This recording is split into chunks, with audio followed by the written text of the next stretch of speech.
میں 4 مصرے پڑھ رہا ہوں خالی، صرف 4 مصرے۔ ناظم شکارپوری ایک شاعر، نجف بھائی دیکھیں گے شعر کہ کبھی کبھی ایسے شعر کیا کیفیت کے شعر ہو جاتے ہیں۔ 4 مصرے میں پڑھ رہا ہوں ناظم شکارپوری صاحب کے کہ رگوں میں خون جبکہ دوڑتا ہو کل ایما کا۔ دیکھیے جہاں بہت سے مومنین ہوتے ہیں، 1000-2000 لوگ ہوتے ہیں سننے والے، وہاں دوسری طرح کے شعر پڑھے جاتے ہیں، اور جہاں مخصوص مومنین ہوتے ہیں وہاں دوسری طریقے شعر پڑھے جاتے ہیں۔ اور دیکھیے گا داد ملے گی حبیب بھائی کہ رگوں میں خون جبکہ دوڑتا ہو کل ایما کا، تو پھر محتاط اتنے کیوں علی اصغر نہ ہو جائیں۔ رگوں میں خون جبکہ شعراء اکرام سے خصوصی توجہ، رگوں میں خون جبکہ دوڑتا ہو کل ایما کا، تو پھر محتاط اتنے کیوں علی اصغر نہ ہو جائیں۔ گلے پر تیر کھا کر اس لیے روئے نہیں اصغر کہ سوکھے ہونٹ اشکوں کی نمی سے تر نہ ہو جائیں۔ گلے پر تیر کھا کر اس لیے روئے نہیں اصغر کہ سوکھے ہونٹ اشکوں کی نمی سے تر نہ ہو جائیں۔ آئیے حضرات انہی مصروں کی روشنی میں گزارش ہے، دیکھیے کبھی کبھی انسان وطن تو کچھ اور ہوتا ہے مگر زندگی کسی دوسرے شہر میں گزر کرتا ہے۔ اسی طریقے سے ایک شخصیت ہے جو وطن تو ان کا جلال پور ہے مگر لکھنؤ کی سرزمین سے بہت زیادہ محبت ہے۔ اس کی وجہ یہ ہے کہ لکھنؤ کی سرزمین پر یعنی 18 سے 20 سال لکھنؤ کو دیے انہوں نے، یعنی مدرسے کی زندگی 18 سے 20 سال رہی، اور اس کے بعد میں یہاں سے نکلنے کے بعد ہندوستان میں تمام مجلسوں میں تمام محفلوں میں شرکت رہتی ہے۔ بہت خدمتیں ہیں ان کی، میں گزارش کر رہا ہوں تشریف لا رہے ہیں مولانا شباب جلال پوری صاحب، نعرے صلوات سے استقبال کریں۔ خنجر بھی یہی سوچ کے بے ہوش پڑا ہے، مطلب طور خاص خنجر بھی یہی سوچ کے بے ہوش پڑا ہے، سر تن سے جدا بھی ہے مگر بول رہا ہے،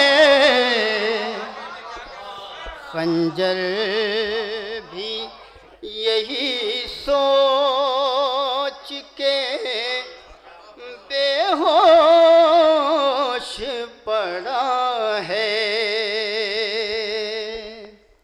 سر تن سے جدا بھی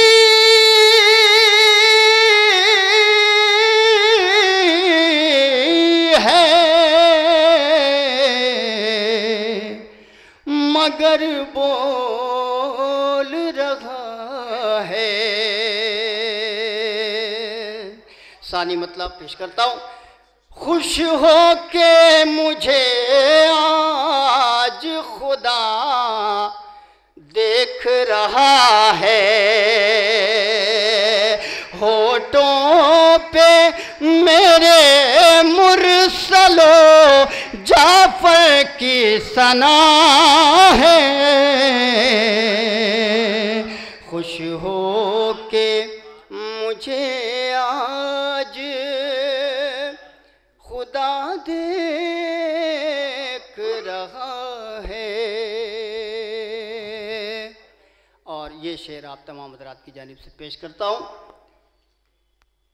دنیا میں عزادار جو باقی ہیں ابھی تک،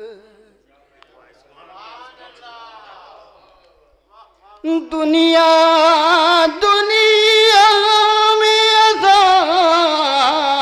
عزادار جو دنیا میں عزادار جو باقی ہے ابھی تک، یہ فاطمہ زہرا کی دعاؤں کا صلہ ہے، دنیا میں عزادار جو باقی ہے ابھی تک، دنیا میں عزادار وفادار جو باقی ہے ابھی تک، یہ فاطمہ زہرا کی دعاؤں کا صلہ ہے ہونٹوں پہ۔ اب ایک شعر چھوٹے حضرت کے حوالے سے میں پیش کرتا ہوں، جن کے دربار میں آپ تشریف فرما ہے، اور ممکن ہے کہ کوئی ایک شعر بھی مقبولیت کا ذریعہ بن جائے۔ دعا ہے سب تمام حضرات کے لیے، پیش کرتا ہوں۔ دنیا میں فقط ایک وفاؤں کا خدا ہے، تھوڑی سی آپ کی توجہ چاہوں گا، خاص طور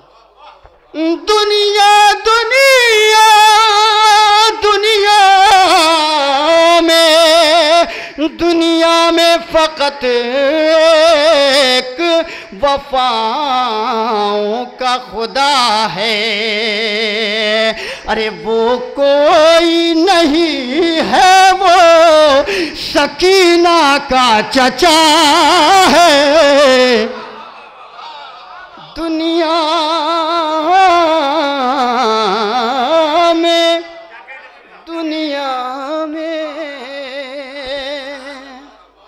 بہت شکریہ حضرات۔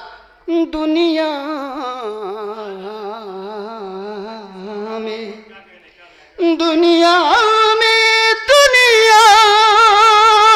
میں فقط ایک وفاؤں کا خدا ہے، وہ کوئی نہیں ہے، وہ سکینہ کا چچا ہے۔ ہونٹوں پہ میرے مرسلوں جعفر کی ثنا ہے۔ اب یہ شعر حضرات میں زبان کا شعر ہے، ایک ملاحظہ فرما لے، دعا چاہوں گا، اور اتنے کم مجمع میں بہت اچھی دعا مل رہی ہے، مولا آپ کو حیات بخشے اس بارگاہ کے وسیلے سے۔ سنیے گا یہ شعر خاص طور سے۔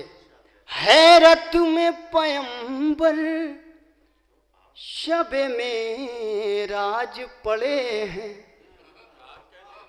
خاص طور سے ثانی میں حیرت میں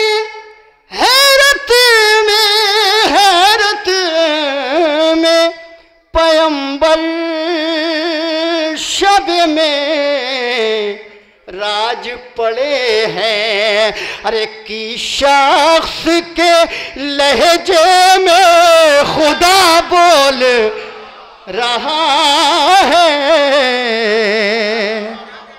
حیرت میں پیمبر شب میں راج پڑے ہیں۔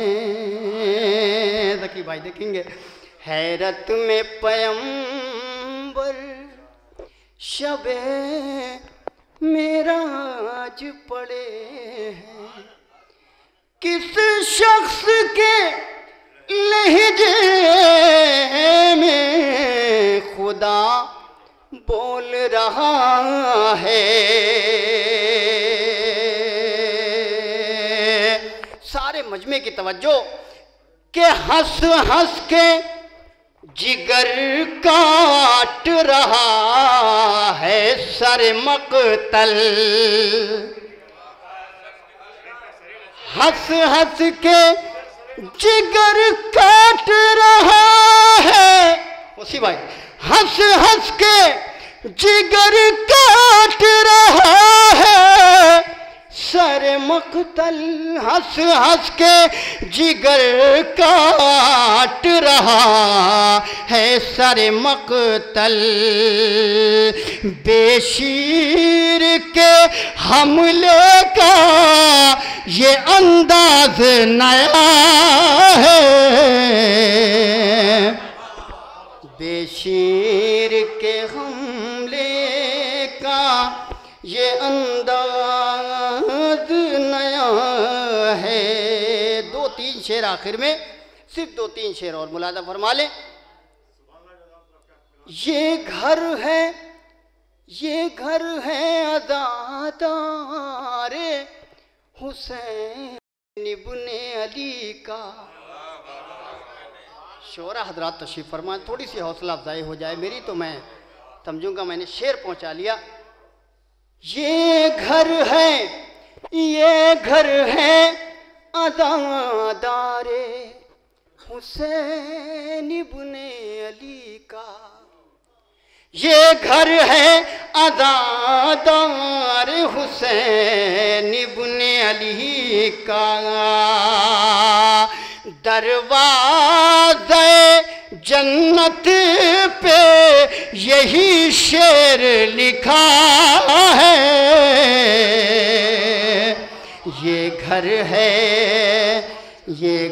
ہے عزادار حسین ابن علی کا.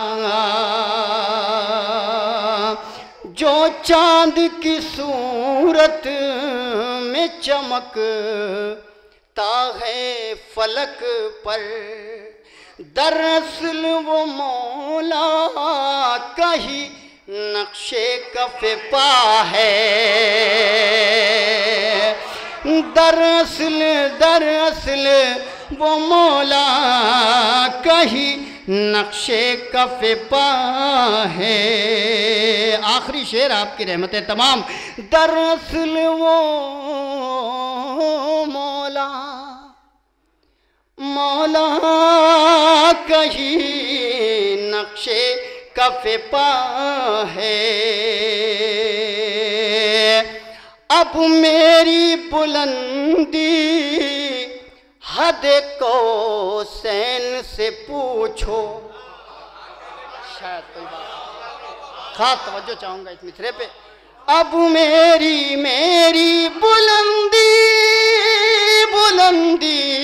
اب میری بلندی حد کو نین سے پوچھو.